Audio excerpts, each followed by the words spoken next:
श्री कृष्णाय नमः। श्री गोपीजन वल्लभाय नमः। श्रीमदाचार्य चरण कमलेभ्ये नमः।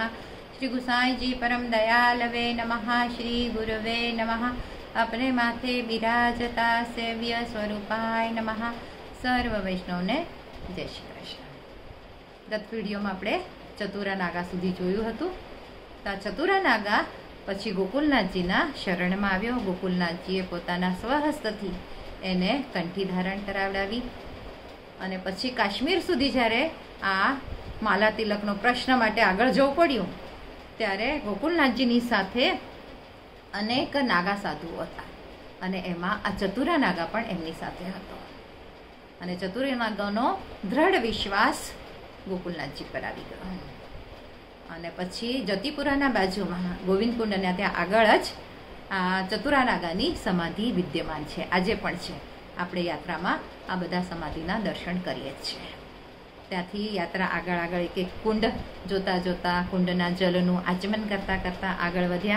कोकिला कुंड, पछी गोपाल कुंड, पनिहारी कुंड अने पछी आगळ जईए छे तो त्यां आवे छे पांडव गंगा।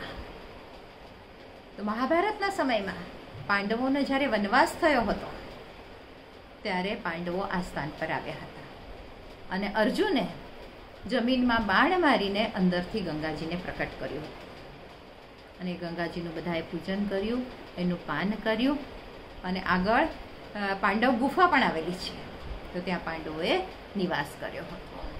आ स्थान पर गोदान करवानुं अतिशय महत्व छे।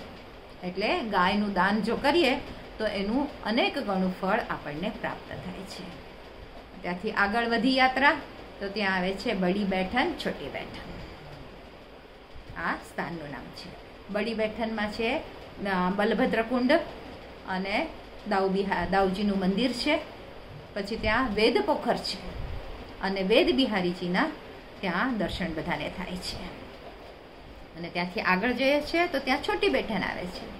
त्यां गोपाल कुंड छे अने त्यां गेंदोखर आ स्थाननुं नाम छे। दाऊजी अने बलराम एटले दाऊजी एटले बलराम अने ठाकोरजी ज्यारे गायोने लईने वनोमां चराववा आवता त्यारे तंया गायोनी खीरक पण छे। अने ठाकोरजी अने दाऊ भैया बने ज्यारे खेलता तो बधा बंनेना सखाओ अलग अलग। तो दाऊ मोटा एटले ए बधा पोताना सखाओ साथे अलग एक पक्ष बनावी लीधो, पोतानी एक पार्टी अने आपणा ठाकोरजी नाना एटले एमना नाना सखाओनी एक पार्टी। આવી રીતે આ બે પક્ષ સામસામે થઈ ગયા અને આ બધા ખેલ કરતા થયા એટલે આનું નામ છોટી અને બડી બેઠક।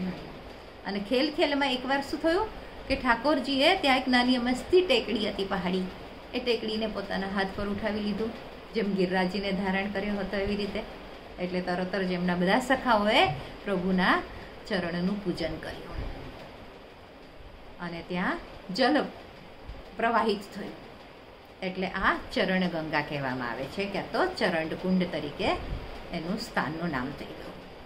આ બધા સુંદર રીતે દર્શન કર્યા, બધા ઇતિહાસ માણ્યો અને ત્યાંથી આગળ વધ્યા ત્યાં રાસોલી ગામ તરફ। હવે યાત્રા આપણી વધે છે રાસોલી।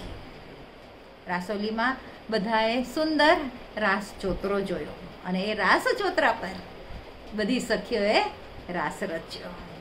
रासकुंड छे, रासनो चोतरो छे अने हिंडोळानुं पण आ स्थान छे। तो ज्यारे प्रभु ठाकोरजी बधा साथे रास क्रीड़ा करता हता त्यारे शंखचूड़ नामनो एक दैत्य अहींया आव्यो गोपीनो वेश धारण करीने। अने प्रभु तो जाणी गया के आ गोपी नथी, आ तो असुर छे एटले तरत ज प्रभुए ए असुरनो वध करी नाख्यो। અને ત્યાં એક કદમનું વૃક્ષ છે, કદમના વૃક્ષ નીચે શ્રીનાથજીની બેઠકજી છે। છોકરનું પણ એક વૃક્ષ છે અને છોકરના વૃક્ષના નીચે તો શું હોય છે? હંમેશા આપણા મહાપ્રભુજીની બેઠકજી, ગુસાઈજીના બેઠકજી। તો અહીંયા ગુસાઈજીના બેઠકજી છે અને ગોકુલનાથજીના પણ બેઠકજી છે। ગોકુલનાથજીએ ભાગવત સપ્તાહ આ સ્થાન પર કર્યો હતો અને કલ્યાણ ભટ્ટજીને ભ્રમર ગીત સુબોધનીજીનું સુંદર અહીંયા સંભળાય એટલે સુબોધનીજીની અંદર ભ્રમર ગીતનું જે વિવરણ કરવામાં આવેલું છે, વિવેચન કરવામાં આવ્યું છે એ બધું કૃષ્ણ ભટ્ટને શ્રવણ કરાવડાવ્યું, સંભળાવ્યું એને। ત્યાં શામતલા વૃક્ષ છે અને એ શ્યામતલા વૃક્ષના મૂળમાં ત્યાં આજે પણ આપણે ઠાકોરજીના ચરણ ચિહ્ન જોવા મળે છે. એટલે ચરણની છાપ ત્યાં વૃક્ષ પર આવેલી છે. એવી રીતે સુંદર પૂર્વ આપણે ઝાંકી ખૂબ સ્પષ્ટતાથી કરી શકાય છે. તો આજ માટે આટલું જ. આપણે પ્રભુના ચરણોની ઝાંકી કરીએ અને અહીંયા જ વિરામ આપીએ. આજના મારા વચનોને પ્રભુ ચરણોમાં સમર્પિત કરું છું. કૃષ્ણાર્પણમસ્તુ. જે કાંઈ ભૂલચૂક થઈ હોય તે માટે ક્ષમા ચાહું છું.